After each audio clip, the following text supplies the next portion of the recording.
These twins admitted to murdering their mother, a confession that came after 4 months of lying to cover it up. Twin girls had come home and found their mother deceased. At first glance, these two sweet 16-year-old girls had just discovered a gruesome scene. It was the bloodiest scene I think I've ever been to. January 13th, 2010, one of the girls flags down a passing police car. Inside their home, Conyers police find their mother dead after a brutal attack, submerged in a bathtub. As soon as you opened the door, you could smell the blood, like the copper iron smell. The girls, known as Taz and Jazz, are described as visibly distraught and taken into the care of Conyers police. This is one of the most shocking crimes that shook a small town to its core.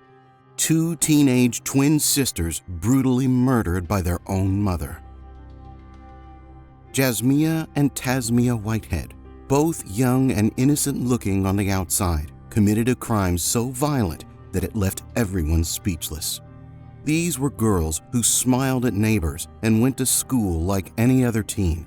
But behind closed doors, a storm was brewing. When they called the police after the crime, the girls attempted to portray themselves as the victims. For months, they lied to police. For years, they lived with the crime. They claimed to have found their mother's lifeless body, insisting someone else had done it. But the detectives weren't easily fooled. They began piecing together the events leading up to that terrible day, uncovering a twisted knot of lies and deceit. I don't believe anything they say. Everything they said, whether it had some truth or fiction in it, had their self-interest at heart. The girl's story didn't add up. There were inconsistencies, contradictions, and strange behaviors. Therefore, the police took the necessary steps to investigate every aspect of their lives and thoroughly examine all available evidence. Interrogation tapes, surveillance video, and finally the twins' tape confessions. These puzzle pieces show the twins as they spin a web of denials and what investigators used to unravel it. What had seemed like an open and shut case of a mysterious murder quickly became one of the darkest tales of betrayal within a family. But what led to this chilling act? What drove them to such violence? Jasmiya and Tasmiyah Whitehead, like most identical twins, shared everything. Same birthday, same looks, same clothes, even the same DNA. But beneath the surface, there was something much darker that they shared. A secret they fought hard to keep hidden. At first, they pretended to be innocent, claiming they had just walked into their home and found their mother, Nikki Whitehead, dead in the bathtub. They acted heartbroken and scared, like any teenager would if they had just seen something so horrific. Police believed them too. The scene they walked into was one of the bloodiest the Conyers Police Department had ever witnessed. It was the bloodiest scene I think I've ever been to. Blood smeared the floor. Drag marks ran from the living room all the way to the bathroom where Nikki lay, her body brutalized beyond recognition. On that cold morning of January 13th, 2010, one of the girls waved down a police car passing by their house. The officer rushed in, following their cries for help. Inside, the sight and smell of blood hit them immediately. It filled the air with that metallic, sharp scent, like something out of a nightmare. As soon as you opened the door, you could smell the blood, like the copper iron smell. The officers found Nikki submerged in the bathtub, her body showing clear signs of a savage attack. It didn't take long for the scene to overwhelm everyone, even seasoned investigators. The twins, just 16 years old, looked shattered as they explained what they had walked into. One of them talked about how she saw the blood first. It was everywhere, like a trail leading to the horrific discovery. Jazz, screamed or say something. I looked that way, and all I saw was blood all over the floor. The police took them in, treating them like victims who had stumbled into a nightmare. They sat there, tearful and distraught, repeating how much they missed their mother. One sister even kept asking for her mom, as if the realization that she was gone forever hadn't yet settled in. Her sister, trying to be the stronger one, promised that they would make sure whoever did this was caught. Victims, witnesses that came home, found their mother, dead. Remember, these girls admit it. This is all an act. But behind those tears and those stories, something didn't feel right. The girls, as upset as they seemed, always appeared a little too aware of the camera in the room. There were little things, too many details in their stories that didn't quite fit, strange word choices that made the officers wonder. And the more they spoke, the more holes began to form in their story. They described the scene with a strange kind of clarity. One described the blood splattering in front of the door, as if someone had moved their mother's body from one room to another. They spoke like they were describing a TV show, not their mother's recent death. Their words didn't match the shock that should have been there. There was like blood in front of the door, and there was like a line of blood, like somebody dragged her in there. Because like, you know how the lines out on TV? It didn't take long for the police to grow suspicious. Something was amiss in the girls' behavior. The more they spoke, the more questions they raised. The story was too detailed, too rehearsed. As the hours passed, the officers began to see through the lies. One of the girls even admitted that she had touched her mother's body when she found her, but the reality was far worse than that. She had touched her mother's body more than once. She and her sister had done so much more. And I went to her room, and I seen the blood all in there on the floor. And I went in there and I seen her, and I touched her. By the time the investigators pieced it all together, the horrifying truth came out. These weren't girls who had stumbled onto a crime scene. They were the ones who had created it. They had cut their mother, bitten her, and, together, nearly severed her spinal cord. It was a violent, calculated attack, and yet they had managed to keep it hidden behind their tears and stories, at least for a while.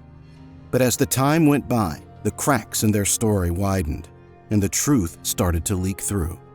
The questions from the police kept coming, and the girls couldn't keep their lies straight anymore. Something was off, and the officers could feel it in every word that left the girls' mouths. The sweet, innocent twins weren't so innocent after all. That night we started to have suspicions. There was just something didn't add up, something didn't seem right. After that, things started to unravel even more. The police, already suspicious, began asking the twins more questions about their day. The first thing they asked was what time the girls left the house that morning. One of them said they missed the bus and had to walk, acting like it was no big deal. They claimed it wasn't a far walk, like they did it all the time. What time did y'all leave the house this morning? We missed the bus, so we had to walk. You walked all the way to Rockdale? It's not far. About what time did you leave? 7:30. But something didn't add up. Surveillance footage told a different story. The girls didn't walk far at all. They made it to a gas station and then caught a ride with a stranger to school. That little detail started to poke holes in their story. When asked if they were still wearing the same clothes from school, they casually said yes, as if that meant nothing. The school cameras had already shown they arrived 2 hours late, raising even more eyebrows. The officers were starting to see through the cracks. You didn't see her at all this morning when you left to go to school? Because she locks her door, because she got a lock that you have to have a key to. And she locks her door at night. And then the police had to break the news. The girls had been inside the crime scene, and that meant they would need to change clothes. It wasn't just what they wore, it was probably blood.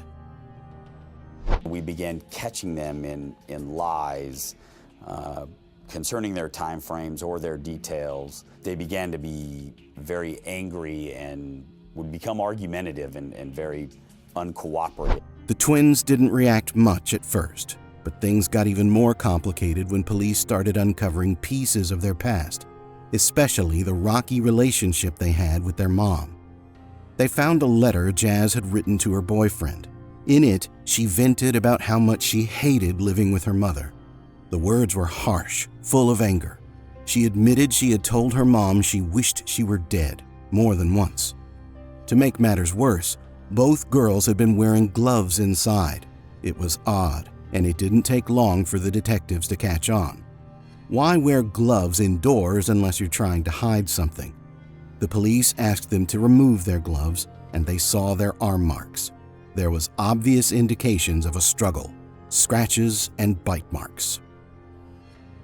They both had what could have been bite marks or scratch marks on their hands. Taz had a bite mark on her left arm. The twins, still sticking to their story, tried to cover it up.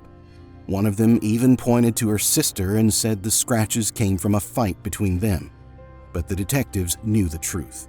Those marks didn't come from a sibling argument. They came from the violent struggle with their mother. I actually went in the bedroom with the girls. They had a closet full of beautiful name brand clothes, beautiful shoes. Their hair was immaculate. I mean, these girls really had a good home. At that point, the detectives realized it was time to take a different approach. They couldn't get the full truth if the girls stayed together, feeding off of each other's lies. So they decided to separate them. It was a necessary move, though the girls weren't thrilled about it. One of the girls questioned the necessity of their split, to which the detective responded with a reassuring explanation that their separation wasn't intentional. It was just something they had to do to get the full story. The twins might have looked the same, but the police were about to hear two different versions of what really happened. Now, with the girls separated, the detectives were ready to dig deeper. Taz, I want you to come out here and sit with them for a minute. I want to talk to your sister. Why y'all gonna separate us? Because we need to talk to y'all separate. I know it sounds mean, but it's really not. They had the evidence, the clues, and the twins right where they wanted them. All that was left was to see how long the twins could keep their stories straight. And it was only a matter of time before everything came crashing down.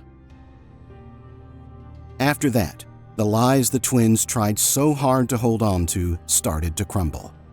The moment they were separated, something shifted. It seemed like the weight of keeping up their story was too much, and they began to crack under pressure. As the police pushed, their stories changed, and it became clear they couldn't keep up the act forever. They first claimed they had fought to explain the cuts and bite marks on their hands and arms. It wasn't long before they switched to another story, claiming the bites were self-inflicted, something they did when they got nervous. Jazz even went as far as biting her own hand in front of the camera, trying to sell the lie. Meanwhile, Taz put on her own performance, pretending to be devastated over the loss of their mother. She rambled about how she couldn't eat and how the scratches on her arm were going to get her blamed for everything. Her words, dripping with false evidence, were meant to make anyone watching believe she had nothing to do with the crime.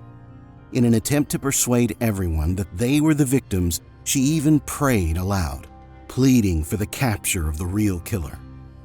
For a while, it seemed like they might actually believe they were in the clear. They went home that night to stay with their great-grandmother, continued going to school, and even kept up with their social life. But what they didn't know was that the police were always watching, silently building a case against them. Their freedom was also an illusion, and the walls were closing in. 4 months passed before the day came when everything fell apart. The police finally arrested the twins, but they had one more trick up their sleeves. They mic'd up the car that transported the girls, hoping to catch anything incriminating. And sure enough, the conversation between the sisters revealed more than they had hoped for. Sitting in the car, their tone had completely changed. Jazz, in frustration, complained that the police were bringing up the bite marks again. Taz responded, saying the cops were now claiming the bite marks on her arm matched their mother's teeth. That casual tone of their conversation was unsettling, like they were talking about something trivial instead of the brutal murder they committed. Taz, full of anger, declared that she wasn't going down for something she didn't do. Jazz shared those thoughts, but with frustration and bitterness instead of panic. Taz even mocked the police, saying they would need to find a murder weapon with her fingerprints on it before they could do anything to her. It was as if they thought the lack of physical evidence could save them. Their attitudes had completely changed from that of the tearful girls who were seeking justice for their mother. Now they were full of anger and sarcasm. Jazz even snapped, impatiently asking why they were still waiting. Taz, too, mocked the police, saying they were probably drinking coffee and donuts and not caring.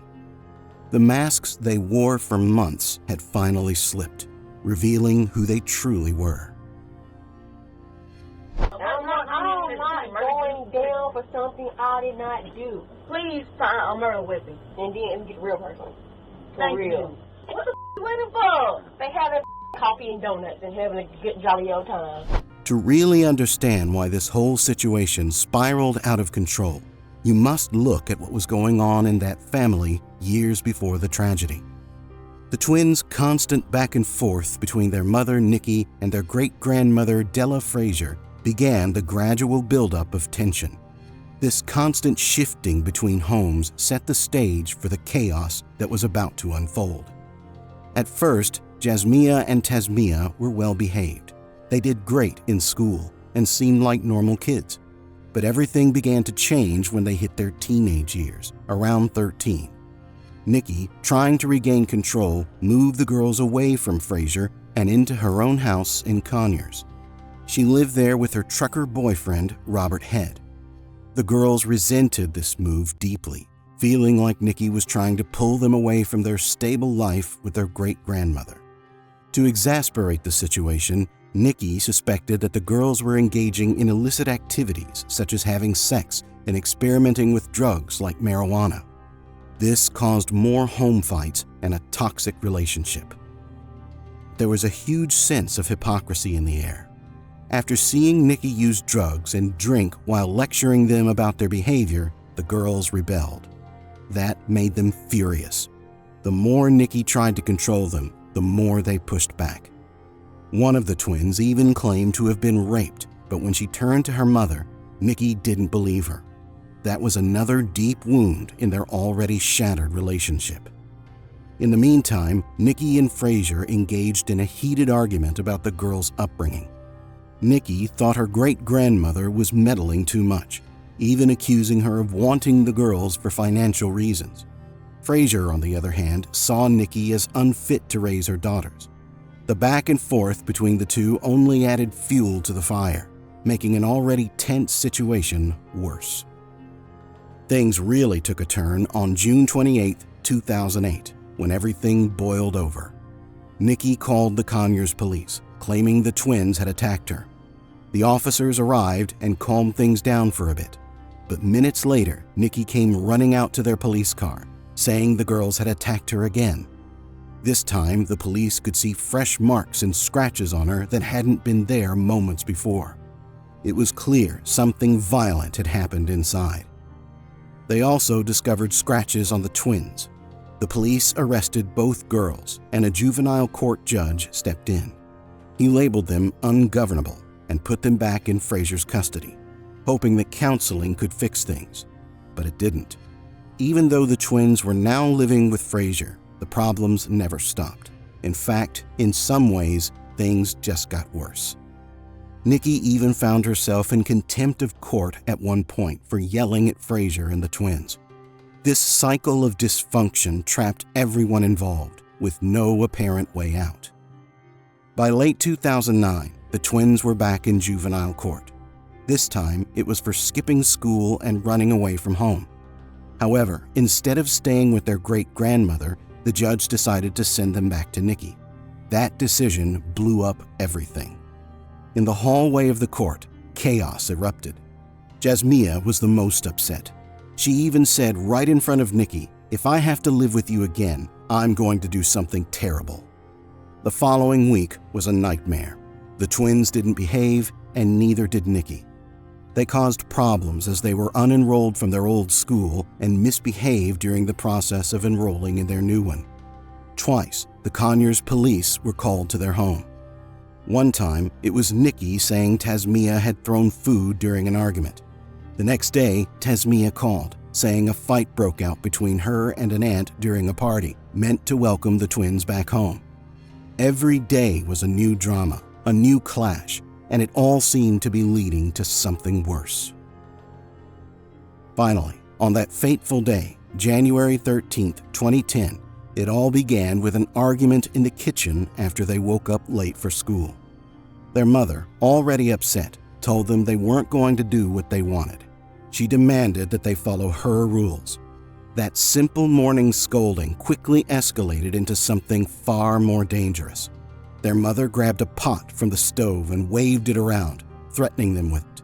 That's when things turned physical. The twins managed to wrestle the pot away from her, but it didn't end there. They started screaming, all of them yelling and angry. Their mother, in the heat of the moment, grabbed a knife. Nobody knows where it came from, but she had it, and the fight got worse. They fought, moving from the kitchen to the living room. It was chaos. Jazz, in a panic, grabbed a red vase and smashed it over her mother's head. There was a vase, a big giant red vase that had been used to strike their mother. Blood appeared for the first time, but their mother fought back, still holding the knife. Tasmiyah then picked up the pot they had wrestled away earlier and hit her mother again. The violence was escalating faster than anyone could control. As the fight raged on, their mother bit Jazz on the chest, sinking her teeth in.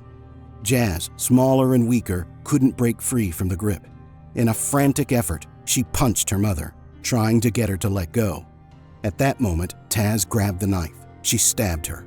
One stab turned into more. The chaos didn't stop there. In the middle of it all, Jazz wrapped a ribbon medallion she had won as a child around her mother's neck and tried to choke her. But her mother, still fighting, managed to land a powerful backhand, stunning Jazz.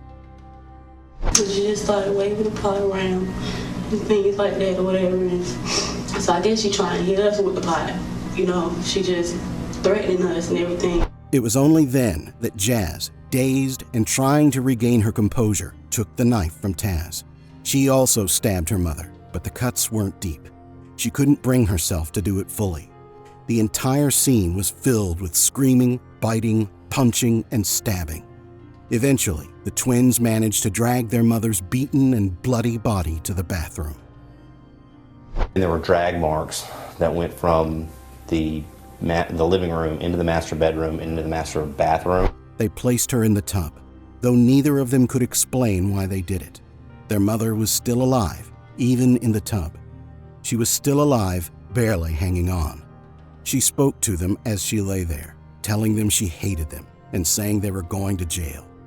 Jazz apologized, crying, telling her mother she was sorry, not just for what they had done, but for everything, for the years of fighting. They could never fix their broken relationship. Minutes passed, and their mother went under the water for the last time. It was over. The twins stood there, in shock at what had just happened. They couldn't believe they had done it. They cried, argued, unsure of what to do next. But eventually, the shock wore off, and they knew they needed to cover their tracks. They grabbed their mother's purse, her cell phone, the knife, and the pot. They stuffed everything into a plastic bag and left the house. They even went to school as if nothing had happened, hoping that somehow they would return and everything would be back to normal. But when they came home, reality hit them hard. Their mother was still there, lifeless in the tub, and the police weren't far behind. The sight of the crime they had committed was overwhelming. Later, Taz broke down, wishing they could have called for help during the fight instead of allowing it to spiral into tragedy. They wished they still had their mother. In the end, the twins admitted that, despite the anger, they didn't hate their mom. It wasn't supposed to happen this way. Their moment of rage spiraled out of control, leaving them with nothing but regret.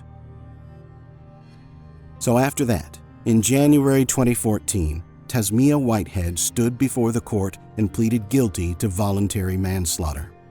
Knowing that she could no longer avoid the truth, she chose not to fight the charges. The charges were severe: manslaughter, making false statements, and possession of a knife during a crime. For her actions, the judge handed down a 30-year prison sentence. The judge sealed Tasmiyah's fate by sending her to Arundel State Prison to serve her time.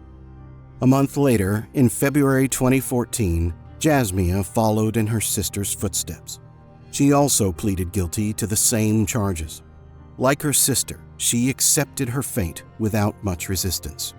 The sentence was the same, 30 years in prison. Pulaski State Prison became her home for the next 3 decades of her life. Both sisters, once inseparable, were now separated, not only by their actions, but by the prison walls that confined them. Tasmiyah in Arendelle and Jasmiya in Pulaski. The guilt, consequences, and memories of that fateful morning would haunt them forever. From that point on, there wasn't much news about the twins. Their lives, once filled with chaos and conflict, became quiet behind bars. For them, the fight was over, but the memories of what they had done, the argument, the violence, the moment everything changed, would never leave them.